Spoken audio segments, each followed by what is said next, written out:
Hello, beautiful nerdy stitchers.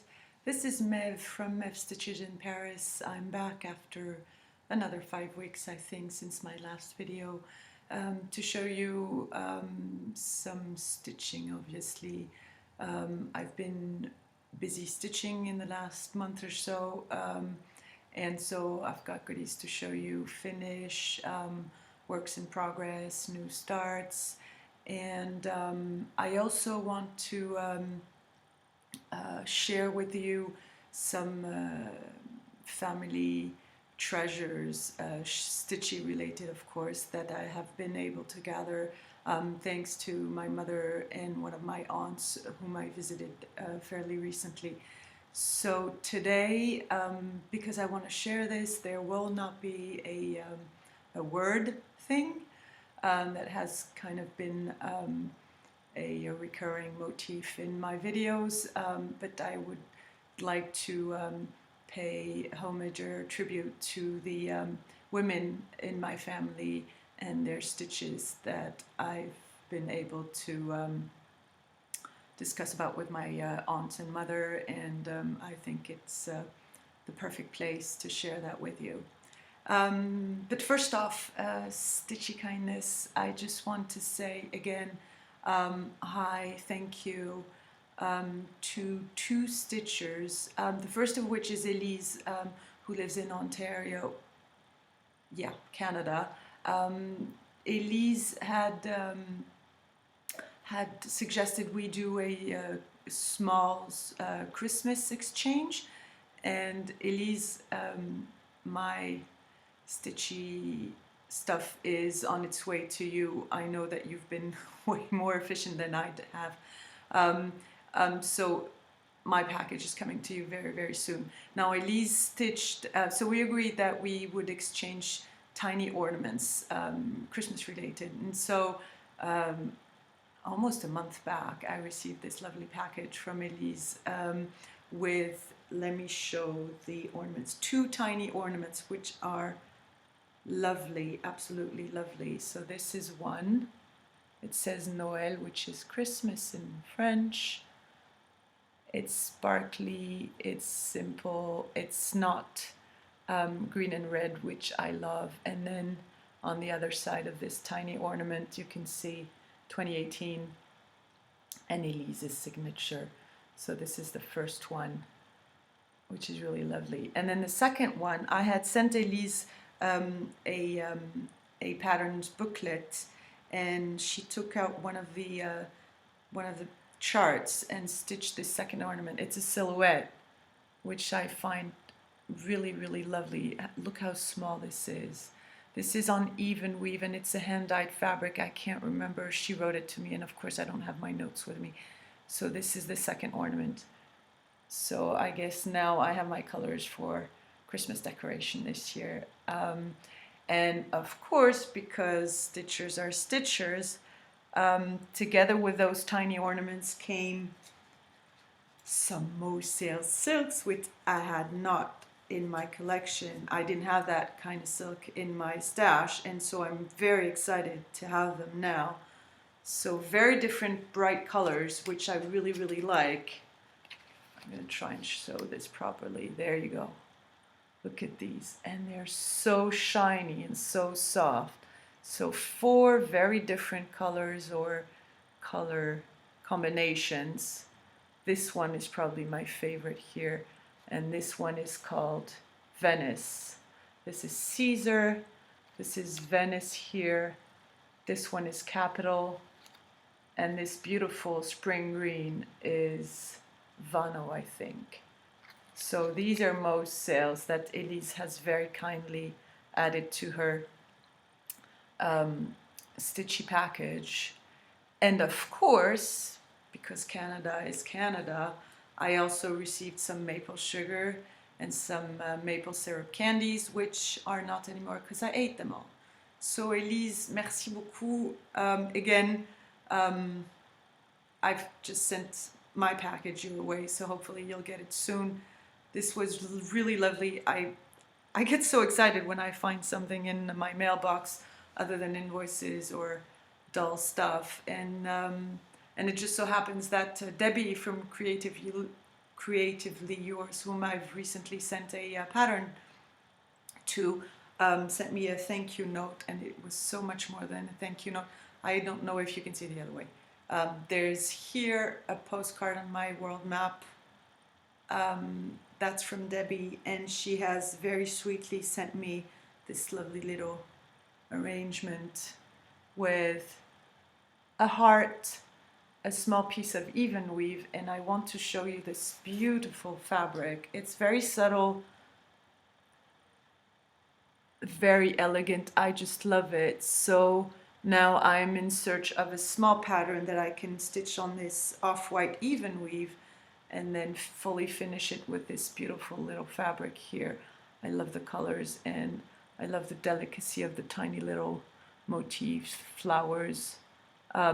Debbie, thank you so very much. That was, I shouldn't say unexpected, because stitchers are so lovely, but it was a surprise and it was a delight, and so I thank you very, very much.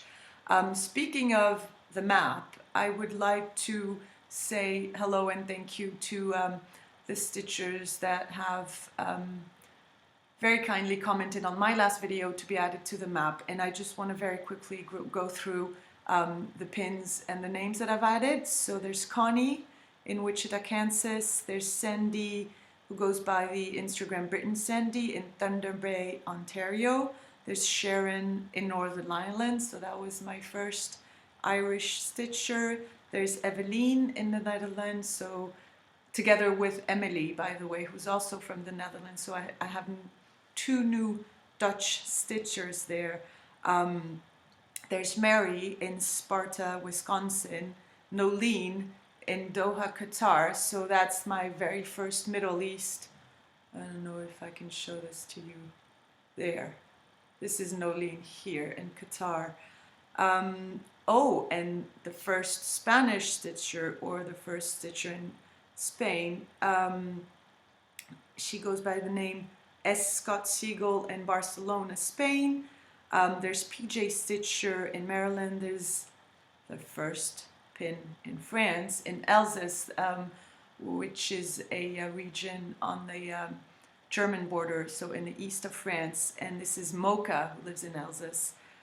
There's Jennifer in Milford, Ohio, and Pamela in Rochester, Minnesota. So to all of you, thank you so very much for, you know, wanting to be part of this this map, where I can just think of all the people out there that are stitching. It brings me a lot of joy, and it really makes me feel connected. So this is really, really nice. Thank you again. So this is it for the news and kindness of all of you out there. Now to the stitchy stuff. I think I need to show you my finish first. Those of you who have followed me on Instagram know that this is finished. A present by my sister by NeedleWorkPress, which I've stitched for my youngest sister, is now done, and I love this piece. So here is a present for my sister, stitched 1/1 and 2/2 on 32 count even weave. The colorway is Cappucino, and it is hand dyed by HeartStitch Threads. It's an Italian dyer who has a shop on Etsy. I will link the shop below. This is the piece. So most of the motifs are stitched 1/1, except for the grass, the wreath, and the border here. I have used mainly silks from Atali Soie and Dinky Dyes, and I don't know if I bring it closer, you might be able to see there are some satin stitches which don't show up much in this light, but see the fruits in the trees, those geometric patterns are filled in with satin stitches. I've taken photo close-ups that I posted on Instagram if you're interested. There it is. I just love this finish. If I go back from the start, I think this was started in June, late June, and I finished it 2 or 3 weeks ago. And in my first videos, when I started showing this whip, I was going a little bit crazy because obviously I didn't think about stitching 1/1 on 32 count. And so I was wondering how I would cope. And then of course I started using a magnifying glass, and then everything went well from then onwards. I just want to show you a few little changes that I've made. There were supposed to be 2 sort of crowns in an off-white color right here and there on each side of the wreath. And instead, because I didn't really like those crowns, I used the M and the E from the alphabet that is provided with the chart for my initials. So that is Marie Evra, so that my sister kind of knows it's for me. Well, she will obviously know. So there you go. I am so very much in love with this pattern, and it has garnered so many lovely comments from you, either on YouTube or Instagram, and I was actually overwhelmed and honored to be contacted by Vicky and Megan from NeedleWorkPress, who saw some of my pictures on Instagram and asked if they could use my photos on their own account. And I must say, this was some sort of small recognition for my work, which really doesn't matter, but you feel so lucky to be able to stitch such a lovely pattern, and then the designers themselves just saying thank you in turn. I think it's just beautiful. And so Vicky, Megan, if you end up on my channel, thank you again for putting out this this beautiful pattern. I think it was a 2018 market release, and I need to thank Robin at Sampler Bird, because she, in her second or third Flosstube videos, actually showed this pattern. And the reason why I have stitched it is because she showcased it, and I bought the pattern immediately after that. So Robin, thank you very, very much as well for enabling me. This now has to be laced on a cardboard, probably with a little bit of matting underneath, sorry.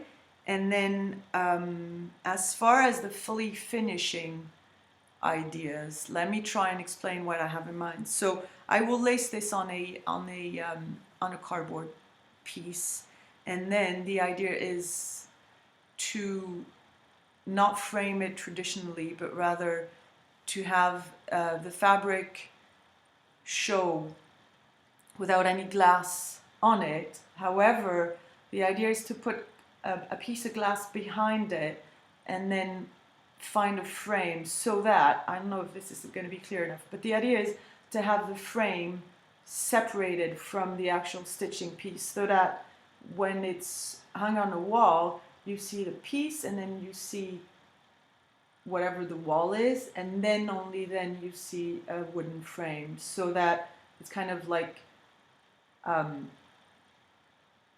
standing on its own. And the only thing actually linking the stitch piece to the frame would be a transparent glass glued to the cardboard piece.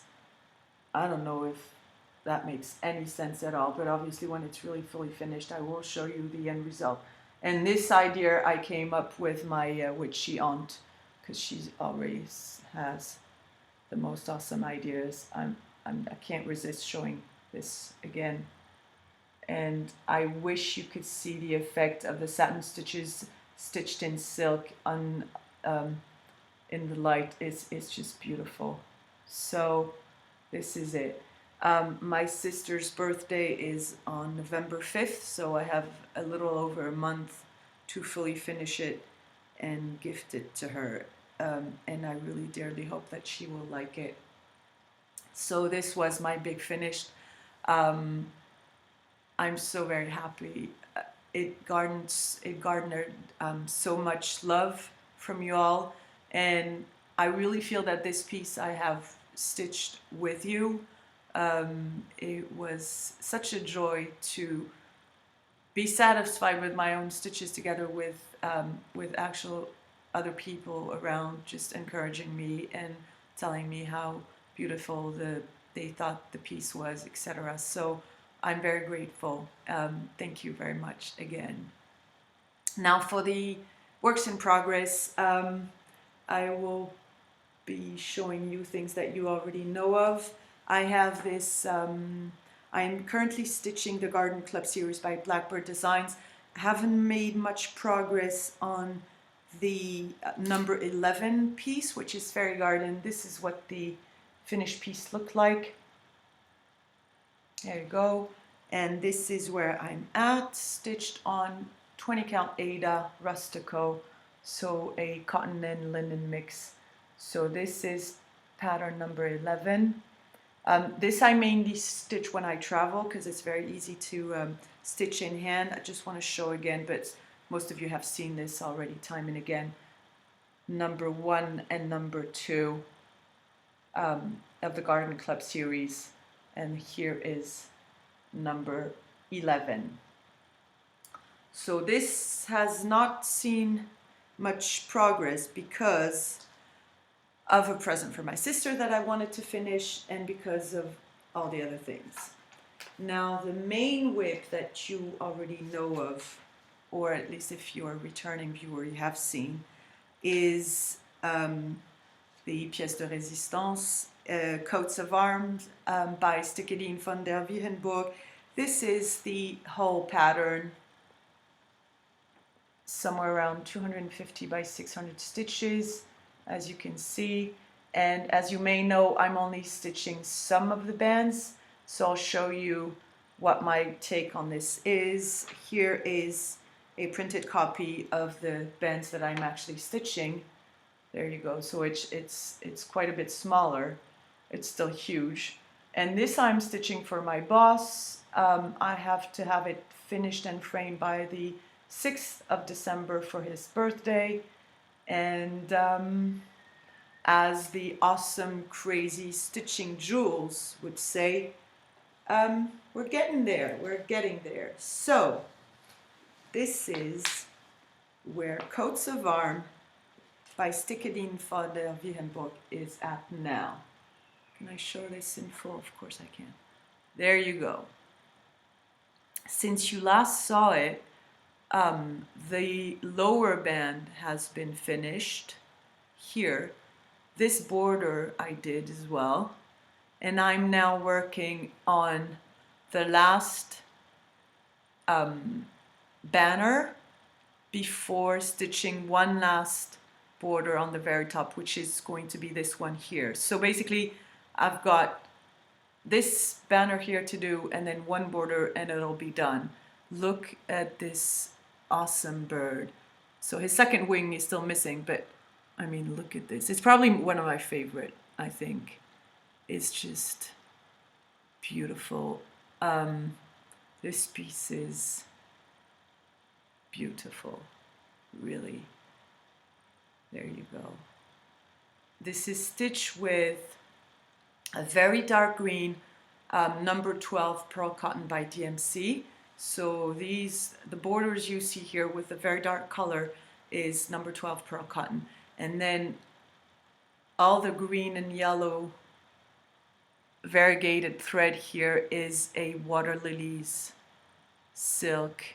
The colorway is called Sierra and it looks awesome. There it is. I am stitching this on 25 count linen, a very loose, very flimsy linen. The holes are really big, so I gotta keep my tension very soft in order not to warp the fabric. I stitched this on a hoop and on a small floor stand, and by night with an artificial daylight bulb, it works really, really nicely. So, so far it's been fairly easy. Now the difference of thickness, of course, between one strand of water lily silk and the number 12 pearl cotton is very high, so each time I switch from one thread to another, I need to be careful of what I'm doing. But I mean, I've been working on this since March, so now I'm sort of used to it. I try to stitch a little bit of it on every day, again at night, and it's coming along. It's coming along. So I have 2 months left for one banner and one relatively small border, and I think I'm gonna make it. So this is Stickideen van der Wiehenburg is a designer, and the pattern is Coats of Arms. There you go. This piece is really beautiful, and the colorway I think is really nice, and it will match perfectly with my boss's living room in his country house, which is why I chose those threads and colors. Now, 2 new starts. The first one, I shared my plans with you in my last videos. Thanks to a lot of you who responded to my Find a Pattern challenge, I found a perfect pattern to stitch for my aunt, the witchy aunt. And the idea came from Leah, aviatrix stitcher, and the pattern's name, is Midnight, and it's a Barbara Anna design pattern. Let me show this to you. A big, huge flower pot, and then I hope you can see this. Ooh, it's not very good. There, it's better. Some little witches, some keys, birds, and then a night scene with a beautiful blue, and then a piece of a William Shakespeare quote that says, "'Tis now the very witching time of night."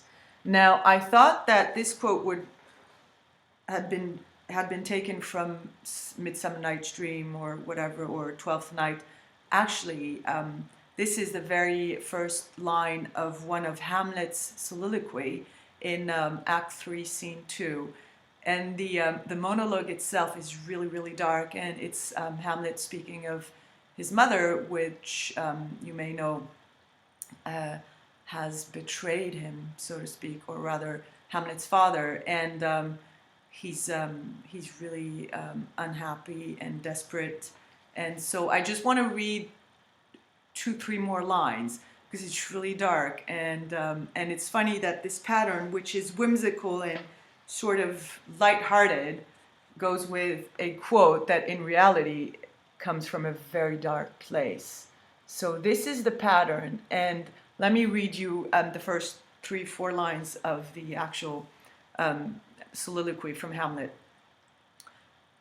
Please excuse my English and the way I'm going to read this. Obviously, I'm not in my comfort zone here. "'Tis now the very witching time of night, when churchyards yawn and hell itself breathes out contagion to this world. Now could I drink hot blood and do such bitter business as the day would quake to look on." And then he goes on to his mother and what he wishes he would do to her, but ends up explaining that he will not act upon his anger, but actually speak of it rather than act on it. So, so I think the contrast between the actual piece and the full tenor of the monologue is quite striking. Now, enough rambling. This piece I am stitching on a fabric, hand-dyed fabric by Tentakulum, the German company who does marvels with linens, cotton threads, silks, all kinds of stitchy stuff, and this is where I'm at now. The color, the fabric colorway is Friedrich, I think, yeah, Friedrich in German. And this is where I'm at now. I've converted, it is charted to be stitched in DMC, and I've converted most, yeah, that's better, most of the colors to xjudesigns and Gast. So this is where I'm at now. So this is this big giant basket of flower. You can see one flower on this side here, which is done. I really love the combination of the threads and the fabric. And I thought that because it was supposed to be a night scene, a dark fabric would really go well with it. And so far, I'm very, very happy. So this is it. And the white that you can see on the flower here, right there, the white is an off-white Soie de Paris silk by AVAS, and it just, in real life, it just pops out. It's crazy. I'm going to try and show you the color combination that I chose. Forgive me for the noise. So this is my version of the colors. It's really, really close to the DMC stuff, and I'm actually using some of the DMCs because I wasn't satisfied by the alternatives that I had. So, excuse me, it's not very well prepared. There you go.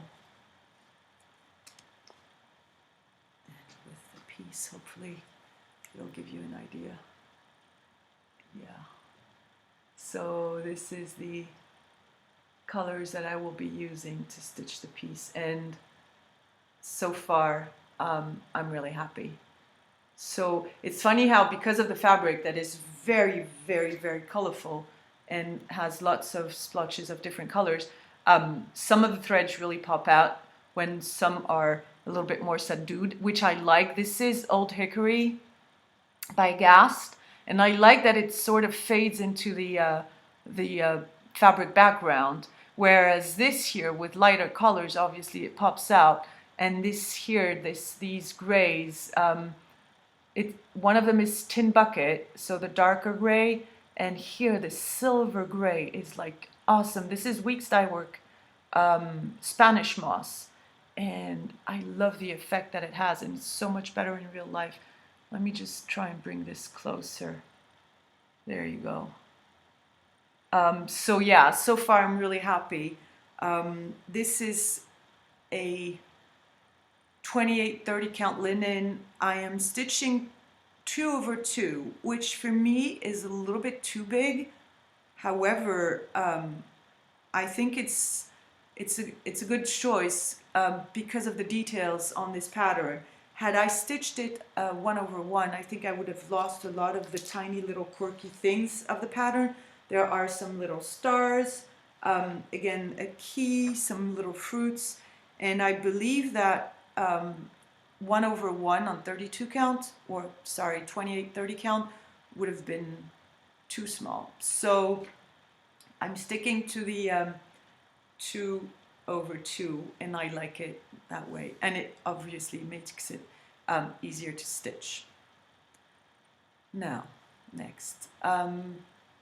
The past few weeks at work have been fairly difficult, a lot of stress, long hours, and so somehow I had to compensate with going on some purchase craziness, and so I bought all the things, and God knows why I started getting fascinated by Heaven and Earth designs. And I know that at least in 2 of my videos I said publicly that I would never ever stitch shahade. Well, this is me stitching a shahade. Yeah, I know, it's crazy. I spent hours and hours and hours on Flosstube watching some sort of tutorials about parking, about cross-country stitching, about setting up a hay, blah, blah, blah. Now, don't get too excited. It's a small one, and of course, I'm not going to stitch a full coverage piece as a whole. So, so wait for me. I got interrupted by a phone call that I really had to take.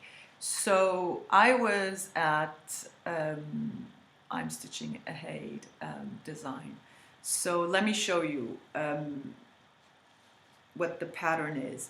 So it came about because, I don't know why, but I delved into the full coverage stuff on YouTube, and there's plenty.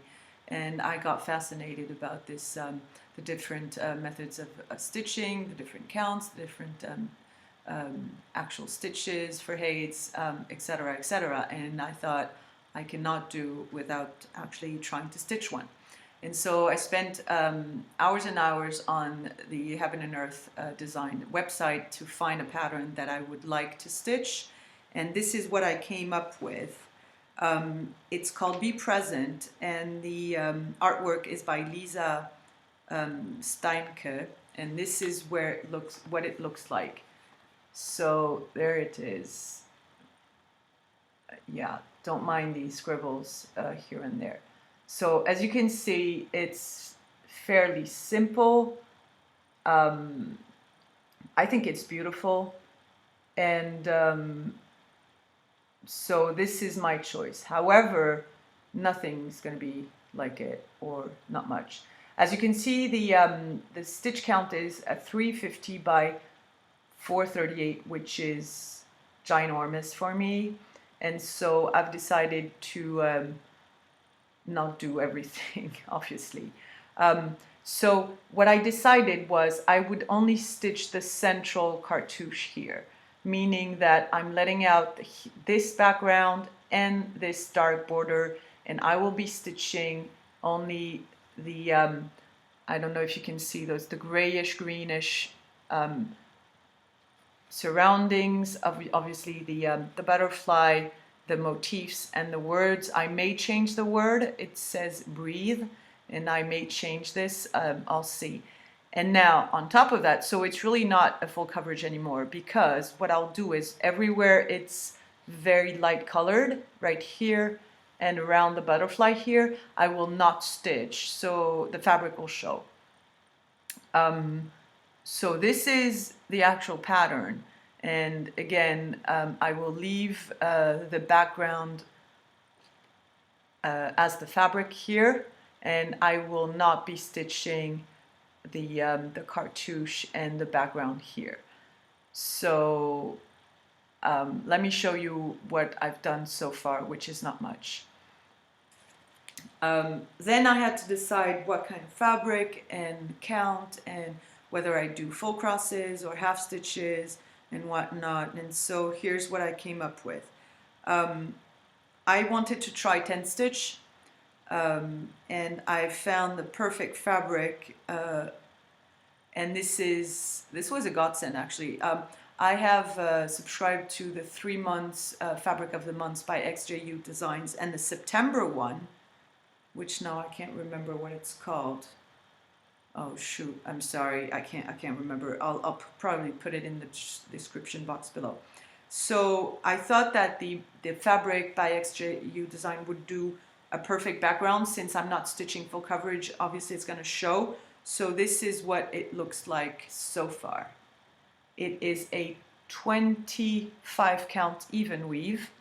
Yeah, the colorway is pretty true to life, and this is my tiny start on the top of what I'm actually going to be stitching on the chart. So that's the very top for me, and as you can see, it's, I don't know if you can see it actually, but it's 10 stitch 1 over 1 on 25 count. So I know the coverage is not going to be perfect, which is fine by me. I know some of you would probably freak out, but anyway, so this is my start with some Parks threads, obviously, as you can see. I have no idea what I'm doing, which is really fun. It's fairly easy to stitch because 25 count 1 over 1 is actually pretty good with a magnifier now that I've done some 32 count 1/1. And plus, I mean, it's not full crosses, it's half stitches. So it's very interesting for me because it's a first, obviously. I'm a little bit struggling on how to do things. I find that I am struggling to keep my stitches on a you know, either 10 by 10 or 20 by 20 square from the pattern. So I'm starting, and hopefully I'm going to make some progress on my way of stitching. But so far you can't really see much, and you can't really understand what it is. But this is what it looks like. So this is like, I think the stitched area is roughly 30 by 30, obviously, and it's pretty heavy in confetti. So I think in this block you may have like 20 colors or something, and it corresponds roughly to this part, oops, sorry, here, right here. So it's the very top of what I will be stitching. The rest of the DMC is on its way. It originally contains 88 colors, which I think I don't need all because of all of what I'm not stitching, but we'll see. And I think the fabric color choice is a good one. I'll be sure when I move along. But so far it's really great. And so what I really like about what I have going now is that I've got some 2/2 stitching with hand-dyed cottons. I've got this Heaven and Earth designs, which I'm stitching with DMC 1/1 10 stitch. There's the silks, obviously, in the coats of arms, and I love that it is so different, and so that I don't feel stuck to something. And this is really, really pleasant. It's a real delight. So this is me saying, yeah, I actually bought a Haid and other millions of things I purchased recently. I will show in another video, because now I just want to open this section about family treasures. A little bit of background. When I last visited my mom, she very kindly lended to me some stitch pieces from her godmother, who passed away 10-15 years ago now. And yesterday I visited one of my aunts, who also happens to be my godmother. Unfortunately, she's quite unwell. She's having a major psychological breakdown. I'm afraid she will have to go back to the hospital fairly soon. But the reason why I visited her yesterday, apart from trying to be there, is because she wanted to gift me with a piece of furniture that belonged to my great-grandmother, and is a very, very common little cupboard, which in French we call a worker. I have no idea whether in the US or the UK, Canada, whatever, this is something you know of. So in French we call it a worker, and this tiny piece of furniture is basically each household used to have one to store the stitchy stuff, so the needlework things, threads, fabrics, scissors, what have you, were stored in those little things. And so I'm going to turn the camera just to show you. I've put this on a small coffee table, so I hope nothing catastrophic will happen. But this is what we call a worker.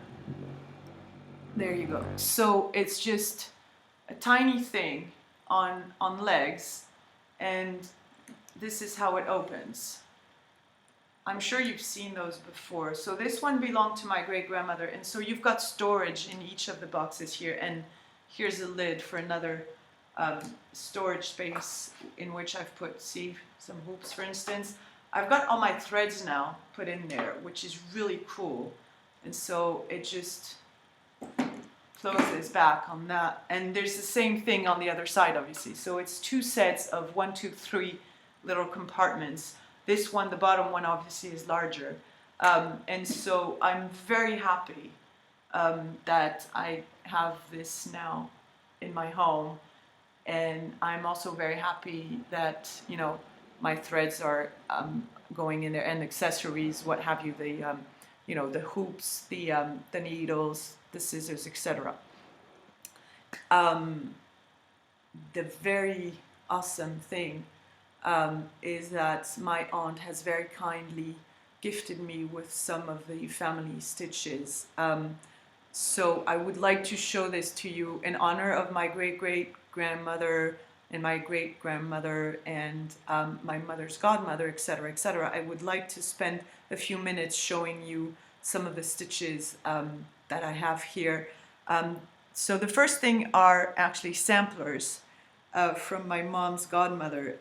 This is really sweet. So this is the basic learn how to do your needlework by a 10-year-old in 1939.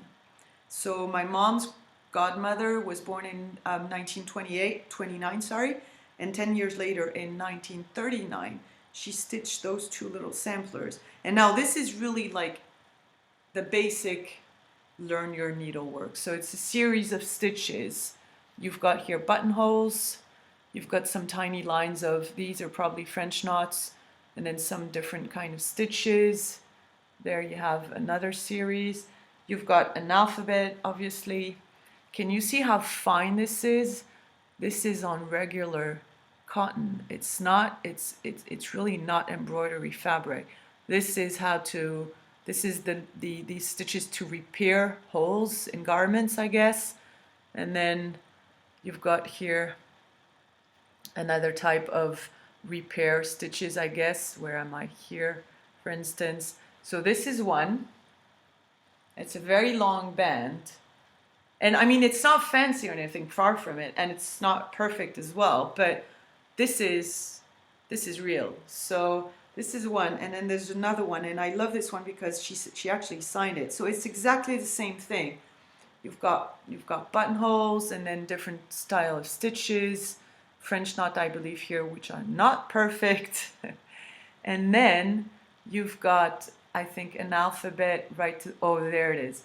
This is her signature. So Solange Sevaux was her name, and as you can see, it was stitched in 1939. She was 10 years old at the time. These are treasures, and she stitched a what you call those?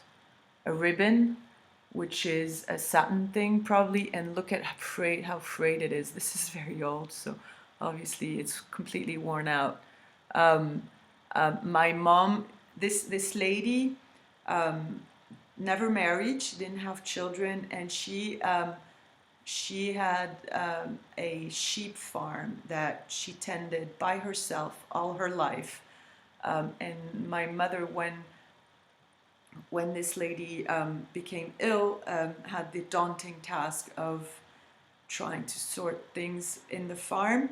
And I'm assuming that these are little treasures that she found there, and obviously was able to keep. So I just want to show you this alphabet and see how fine it is. So I mean, stitching 1/1 on 32 count is nothing compared to this. I mean, there's no seeable holes here, and I'm not sure if she had traced things beforehand. I am definitely going to reuse this alphabet because it's very simple, very sweet, and just, you know, it will remind me of her. So this was my mom's godmother, stitched in 1939. Now the other two pieces I want to show you, these are from my direct family. So the oldest one is a regular kitchen towel. It's linen. It's pretty rough, and it's so old. It's all soft. So these are the traditional kitchen towels. So off-white linen with those red bands on them. So this is obviously woven into the fabric, right? And as was tradition, when a young woman was coming of age, she would prepare her, oh man, I don't know the English word. She would prepare the things that she would bring to her new home once she got married. And so tradition was to stitch, and I'm sure it's the case in lots of places, to stitch your initials on there, whether it be your married and maiden name when you were, you know, engaged, and so you would prepare your linens for your new home. So this one here, because of the letters, because of the initials, we know for sure has been stitched by my great grandmother, and so that would be the turn of the 20th century. Sorry, so very early 20th century, and it's so worn out, so very old. Just let me show you. It's a T and an L for Tournai Lambert. So Lambert, sorry, here is my great-grandmother's, my great-great-grandmother's maiden name, and Tournai is her married name. So my great-great-grandfather's name. So this is TL, stitched in the classic red cotton, and it's cross stitch on this cotton and linen kitchen towel. So this is it. So this is probably again between 1910s and 1920s, if not older.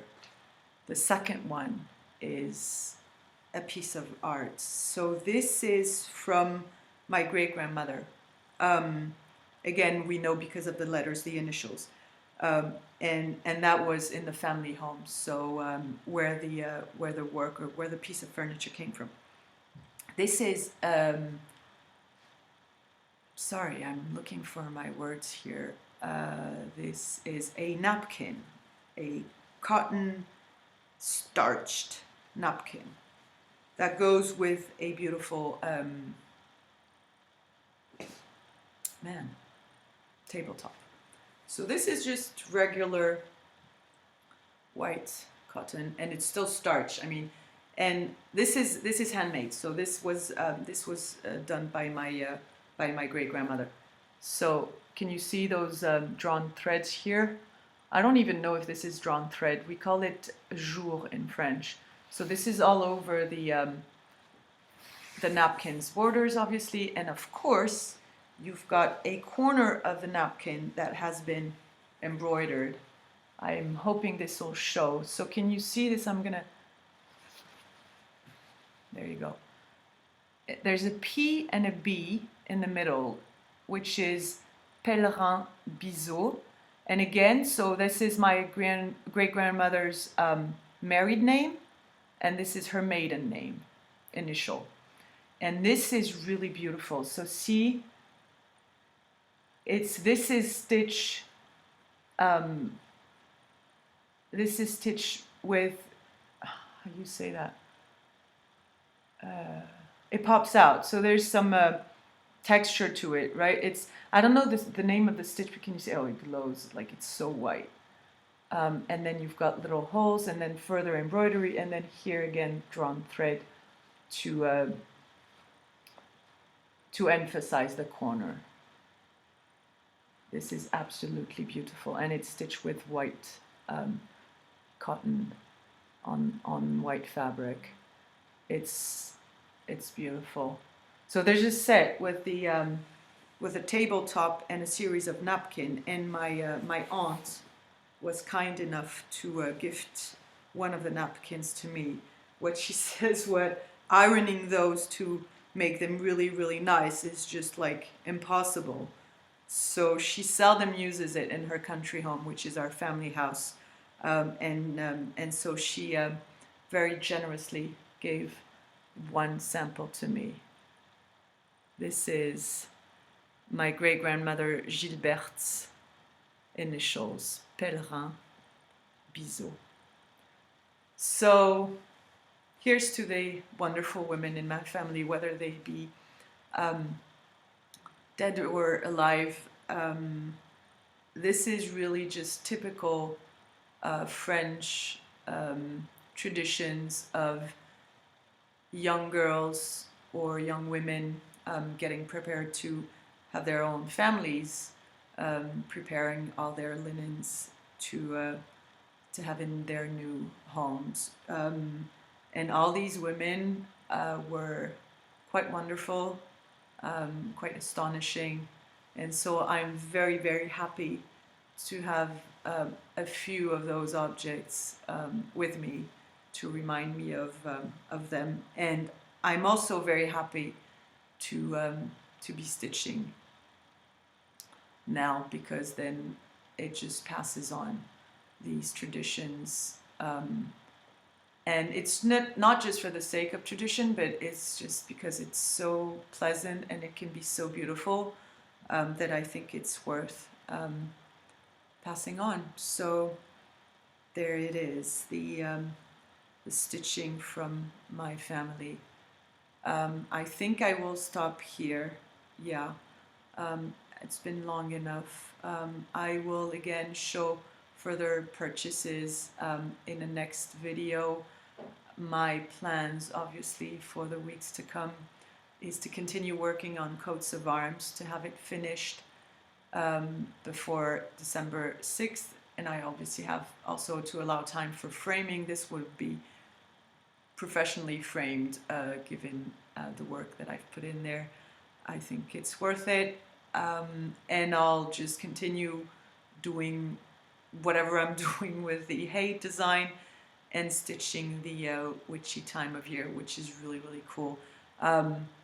Another thing I said I would never do, which I'm obviously starting to do now, is having a few whips. I am now at, it may seem ridiculous, but still, I mean, psychologically, it's still a little bit weird for me. I have 3 or 4